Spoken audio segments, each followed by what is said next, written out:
always in my head when I'm in the planter. I still love technology, always and forever, always and forever. As long as it works, it's fine, but it doesn't work every day.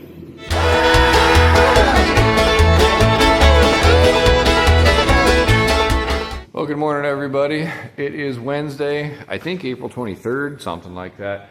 I lose track of days when we get going.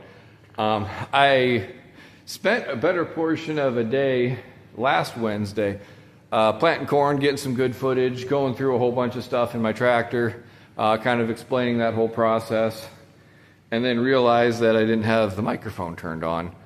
So I didn't really do any good for a lot of that. And in my impatientness, didn't really bother to go back and check it until a couple days later and realized, oh, kind of just wasted a bunch of time. I got some other good footage in there a little bit. So hopefully today, it's pretty wet this morning. They're talking more rain for tonight, so I think I'll get at least a little bit here for you. And while I'm driving back and forth, I'll try to get a little explanation of how this planter all works. It's a new enough planter that it's not just put it down and all the mechanics turn everything and you sit down and just go and drag it and it does that. It's run by satellites to get the population and the shutoffs all done. It's run by hydraulics to be able to variable rate that a little bit. I don't do a variable rate when I plant. I keep my population set. But it does have shutoffs and it requires an air compressor on it to get the downforce to push down on the seed just so, how I like it. So it's a little more complicated than an old planter, but it's far, far, far from being newest, cutting edge, latest and greatest.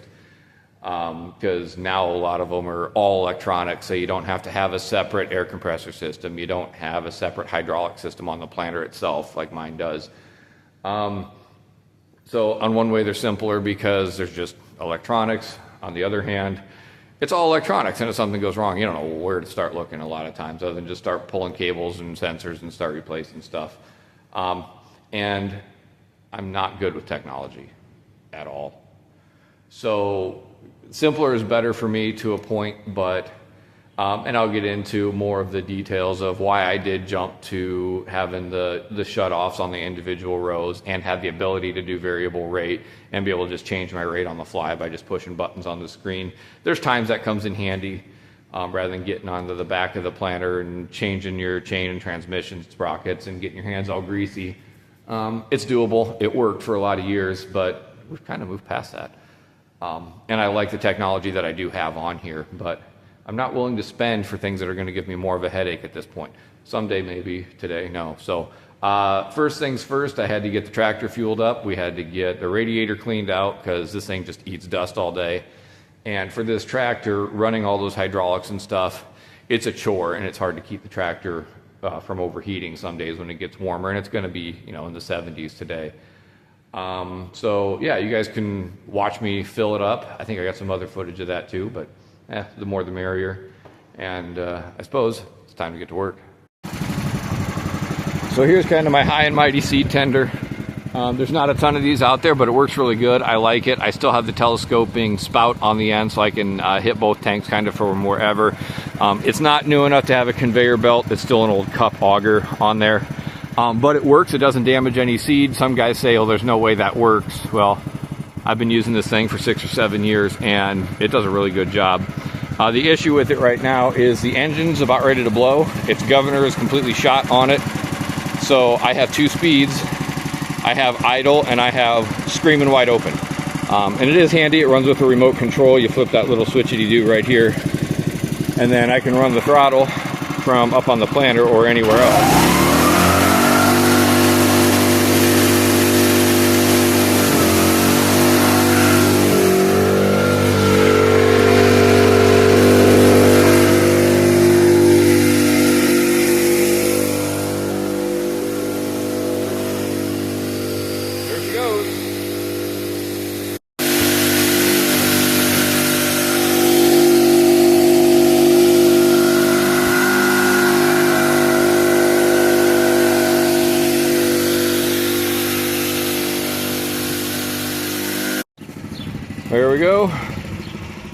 Got her all filled up. That should be able to get me about 80 acres worth, especially that bean seed's a little smaller than what it's been the last couple years, which is good. I don't need it to be ginormous.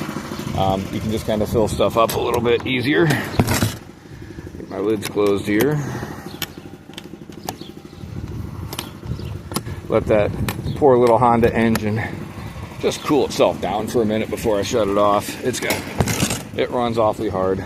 There's a lot of newer equipment options that have scales on the planter so you can know exactly how much weight you're putting into there and how much weight is coming out of there. And you can get your planter boxes filled up nice and evenly so that they run out at the same time. I don't have that because I don't have money for that right now, and farming isn't exactly printing money at the time. So what I got is paid for. It works. Normally what I do with beans is, sorry, that was kind of rough and rocky. Normally what I do with beans is I can fit one bulk box in each of those tanks of 40, 45 bags or whatever it is. So that's what I do, is I just put a box in the front of the trailer, box in the back of the trailer, and then just put a box in each one of those, and it stays pretty even. So that's just the way I do it. It's mainly because I don't have scales. For corn, I still use the bulk boxes like this, and I just kind of eyeball it and get it close.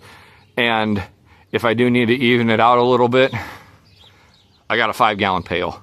So if I can see when I fill it that it's obviously uneven between the two, I'll just grab a couple pails out of one, toss it into the other, and get it pretty close. If I get down to the bottom and there's clearly more on one side than the other, I can still get the pail, reach down in there, scoop some out, move it between the two, and get myself cleaned out.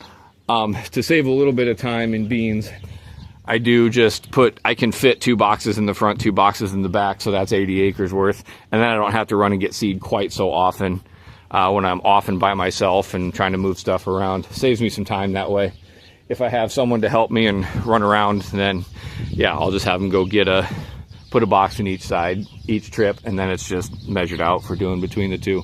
So someday I'll probably have that. As for now, it works. And especially with beans, I don't care if I get a little bit slushed in between the two varieties. There's bigger deals in life for me. Now when I go to fold this auger down, there's usually some amount of seed that's still kind of trickling around in there. And I keep a pail in the back of my pickup just so when I do fold this down, it catches some of the seed. If I put the pail underneath there, no seed ever comes out. If I think, oh, I think it's all run out of there, I'm not gonna put the pail down there, then I lose about a half a pail of seed. So you guys can witness this to see if it's true. If I get it just kind of hanging off of there, pull it down, no seed. Oh, 1, 2. I dropped 2 seeds into there because I put the pail there. If I didn't put the pail in there, I would have lost quite a bit. Never fails. So I'm sitting still and waiting on kind of a wet morning. So I'll go through a little bit briefly of what I've all got going on in here. So for advertising to everybody that I don't really get into a whole lot of technology, lo and behold, I've got 3 monitors going on in the cab. The main one is really the Case IH Pro 700 monitor, which is required to do anything with the planter. Folding it, running everything with it, it's pretty much all done through this monitor.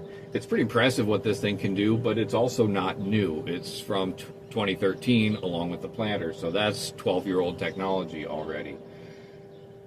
Because I have a versatile tractor and not a Case IH, this can't do the steering for the auto steer. So I've got to have a separate Trimble Case IH that primarily does the steering, but this also uses this signal. Oh, be quiet. It also uses the signal from this with the receiver up top for satellite to do my population, my auto shutoffs, and things like that. The other one back here is just an iPad, and all it does is my mapping and keeping my data. This can do that too. This can keep track of all my population. It'll do the variable rate stuff. It'll map everything for me, just like this does.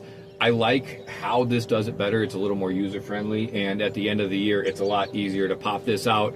I can take it in the house and kind of manipulate through my data. I also use this in the combine in the fall. And The other thing I like about having the two separate screens, which the new tractors have gone to with a pair of Pro 1200 monitors, I have all of my planter interaction on here, and my map is on a separate screen. So I can see all of my gauges, what my downforce, vac, bulk rate, all that kind of stuff is going on here. I can control my marker arms independently, put them on automatic, shut them off. It's all right there. My monitor on here that says all my how each row is planning, that's all on here. But then my map of how I'm actually covering everything, and sometimes on point rows and stuff to see if I miss a spot, that can kind of give me a little better idea if I have a hard time seeing exactly where it is if it's getting dark outside. And so it is just nice to have a second screen that's just kind of to watch that. And I put it in the back because it's not quite so crucial for me to watch that every minute. I like having the steering up here so I can push my auto steer button on and off, and it's right here by my gear shift and my throttle. And this one that I do some of the other things, I don't touch it all day, but it's also right here and I can look over at it. So yeah, that's kind of how it goes. So I need satellite to run this, this runs that, this runs this, and then this actually connects back up to here to Bluetooth, and it's a Bluetooth connection that puts that all together. Make sense? I love technology. Absolutely love technology. I wouldn't call it ideally dry yet for planting beans, but it's definitely good enough to go. I don't know if you can see on my tires, it's picking up just a little bit of mud here and there, but that's mostly because the tires on this planter are floating across the ground. So I gotta have the hydraulics in float when this planter is going, so it doesn't put pressure on the box in there that does all the switching back and forth for all my hydraulic lines, if that makes sense. And I better set this down for a minute because I gotta turn around. So we're cruising along right about 6 miles an hour. It's going pretty good so far. Auto steer is nice and happy, drawing a nice straight line. I don't need my marker arms. I use them around the outside to make sure I get a good line drawn and set. I do have my lines set from year to year going around the outsides, but I don't trust them quite yet. So we use the marker arms until I get cruising good. Sorry, it's a little bouncy. It's kind of the nature of the beast. When you're going across this ground that was ripped, you just kind of bounce a little bit. Otherwise, it's doing a really nice job, leaving nice straight lines back there. I don't have to put the seed in the ground super deep. There's plenty of moisture underneath there, so 1.5 inches is plenty deep. There's some kind of higher sandy areas in this field, so that's probably the depth I want it. As I get closer to the end over to the east there, there's a couple lower spots, so I'll kind of see, maybe I'll want to take out another 1/4 inch or so. Here's the Pro 700 monitor and all the gadgets and doodads that it does. So gives you a whole bunch of warnings and things that's going on, tells you your speed. I don't touch that button even though I about did. There's all my rows, how they're planting. I've got it set for 140,000 and it's doing that and just a little more maybe. Usually you don't get quite in beans the rate that it says you do, just because it can't count that many thousand seeds going through that fast. There I can change my marker arms to just turn one on or the other, and the M right there means it's on manual. I can go into some settings down here and turn it on to automatic, and it'll alternate side to side like planter marker arms typically do. I've done about 32 acres in this field so far. Bulk rate is how fast we're filling. It's pushing the seed from those great big tanks in the back out to the row. My vacuum I started running lower this year. It's small seed, and I don't really want to push that any harder than I have to, just because it just takes more wear and tear on stuff. My downforce control, those are my airbags that are back there that say how much pressure I put down on the rows. And then down here, that's my actual PSI that I'm hitting on the ground. So I'm going for, when it's wetter, I want more in the 34, maybe 35 range. If it's really, really dry, or if you were doing no-till, you probably want to push closer to about 40. So the other two options I have on here on the screen all the time, obstacle control. If I'm using my marker arms, I can push that button, lift up on the hydraulic lever, and it'll lift the marker arm up without lifting the planter up, so I don't hit an intake or a big rock or something. And then the overlap control is my automatic shut off. So when I come up to the end, when that button is on, it'll automatically shut itself off when it gets to the end, or anywhere I'm overplanting, like point rows, going around building sites, things like that. So those are kind of the options there on that screen. And then this one is, if you can kind of see that halfway, that's really bouncy leaning back there, but there's my field view screen, so that shows me my map of how I'm planting, what my population is, field acres, and there's a couple other acre counters and things kind of showing me what I'm all doing. So you may have noticed I've got a set of duals on the front of this tractor as well. They're not necessary for what I'm doing. It's not like this is pulling that hard, but I've got new tires and rims a few years ago, made a trade with a neighbor. We had skinny tires on here that were more for spraying, and he wanted sprayer tires and I wanted to go back to normal, so we did a switch, and they just happened to come with duals on the outside, and I kind of wanted some more weight on the front end of this tractor too, so I thought, why not put some extra weight on and get a little extra traction and a little less compaction while I'm at it. So I'm coming up on the end here. We'll see if I can do this. You can see on my monitor there, if I can hold halfway still, those dots on the bottom are when my shutoffs are on or off. So you can see as I cross over into my headlands, you'll see those all turn off. Bing, all shut off. Now let's see if I can get all turned here.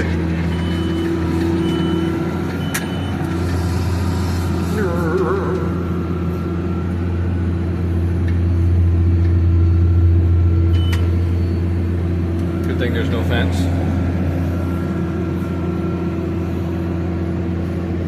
And if we watch our auto steer, get it in the ballpark, turn that on long before we actually get through the headlands, or end rows as you could call them. Now we let that thing down a good 8 rows before I get in.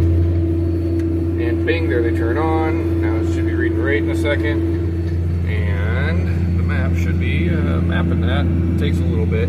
It leaves a gap there on that side because it just takes a couple seconds for information to go from here through a wire back into the puck and then Bluetooth it back over to here. There's just a little bit of a delay with all that. So even though the map kind of leaves some little imperfections there on the ends, that's just a data collection inaccuracy more than it's not actually planned. Well, then we're off again. Getting some things done.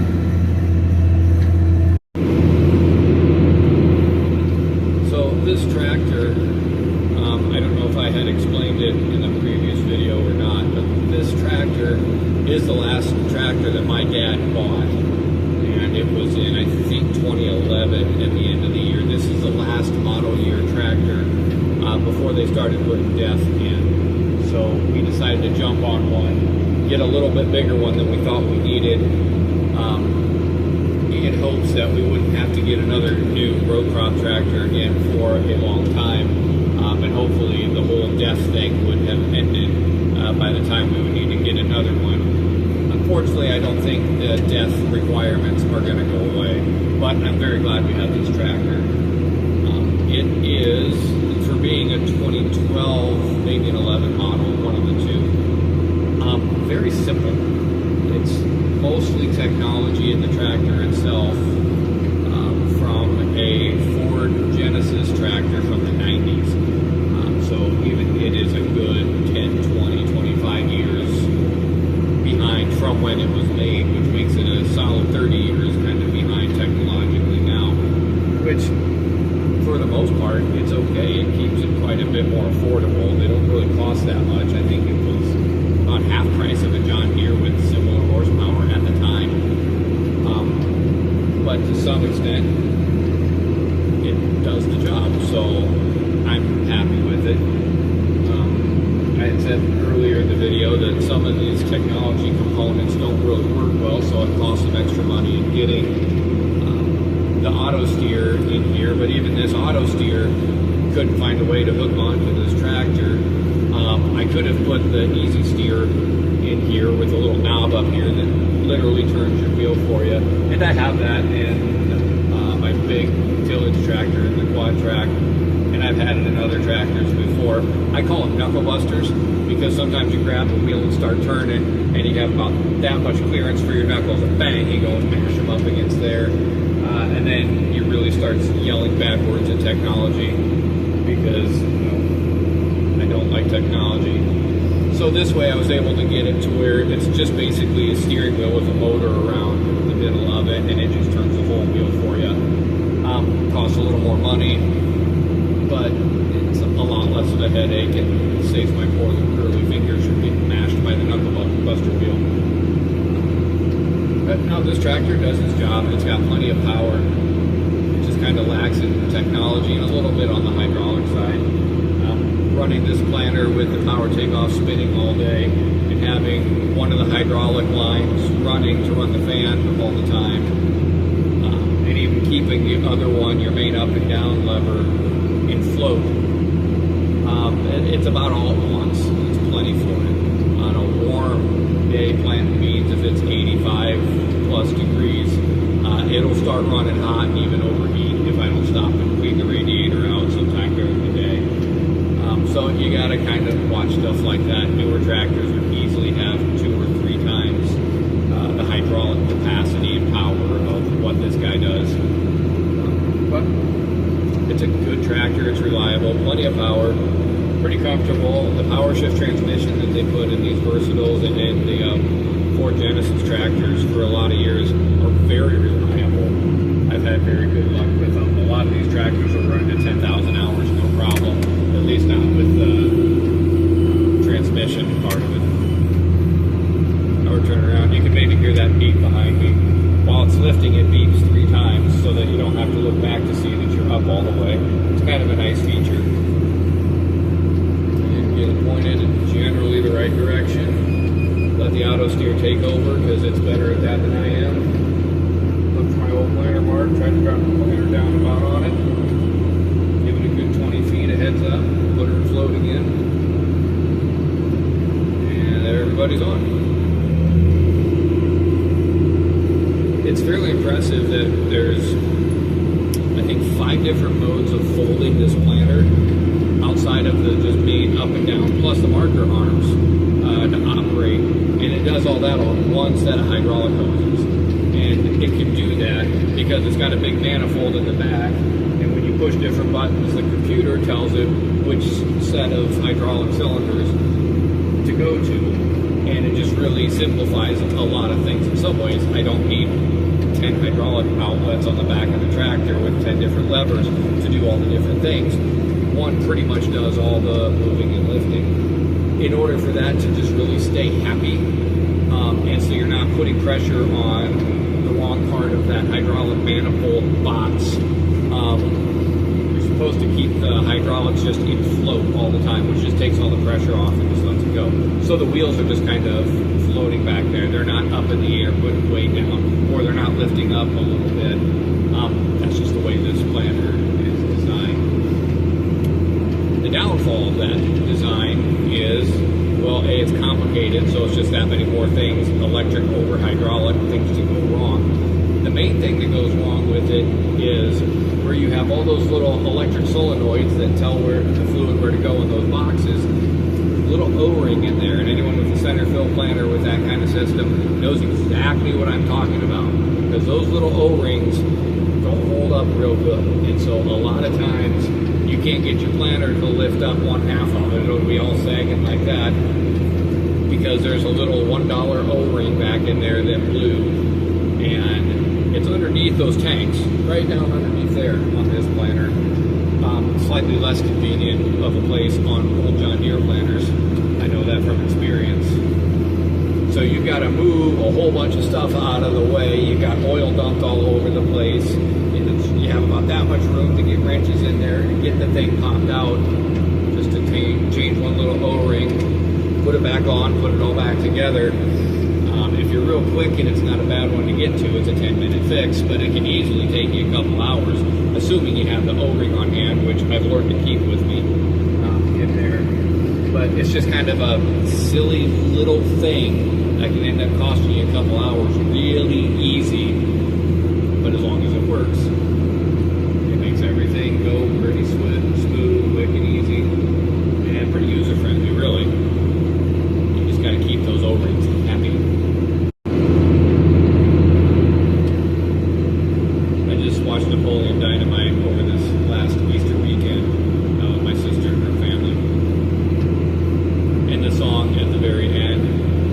always in my head when I'm in the planter.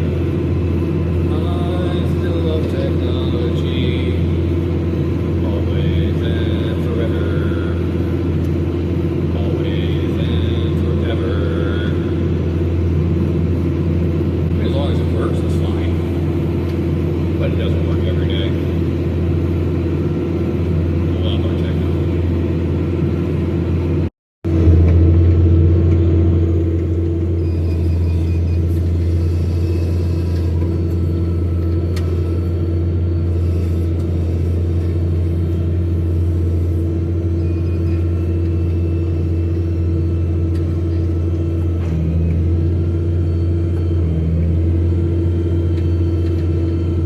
Intake's fun.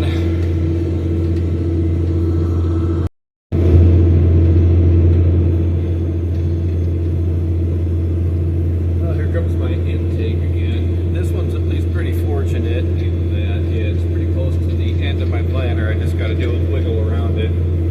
It's no fun when they're straight in front of your tractor and you got a whole lot of backing up and messing around and stuff to do. I like giving them a little wiggle around it either way, just so when I'm combining, I can see that it's there. Otherwise, I know some people like to, they don't have to mess out of that.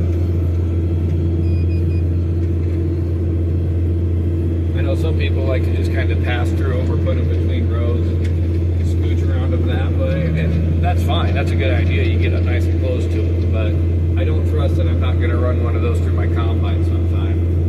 It was at this field and not too far from where you're looking right now. Supposedly once upon a time my dad was combining out here with a little leaner combine and was listening to an Iowa State football game on the radio, and he doesn't usually listen to anything on the radio when he's in the combine, but for an Iowa State football game he sure would. Wasn't paying attention and ran a cast iron intake right up and in through his corn head. It's kind of a bad day for him. And I don't think that my grandpa let him hear the end of that about why we need to focus and not listen to things like Iowa State football games when we're doing something as important as combining. You also saw the big two-legged power line pole that I went by there. That one's a pretty easy one too. It lines up pretty close with the planter, and it's kind of right between the passes, and I go lengthwise with it. I've got 6 other ones around my house there that I got to go the opposite direction, so you got to run right into them. And I've had people ask me, well, how in the world do you farm around those? Because they're also right along the fence, so I can't get between those poles and the fence, and I can't get between the poles, so you just got to kind of back up and go around them. So my answer when people ask, well, how in the world do you deal with that? It's like, well, dripping with sarcasm, as I tend to do, my answer is with a skip in my heart, or a skip in my step and a song in my heart, and try not to say too many bad words.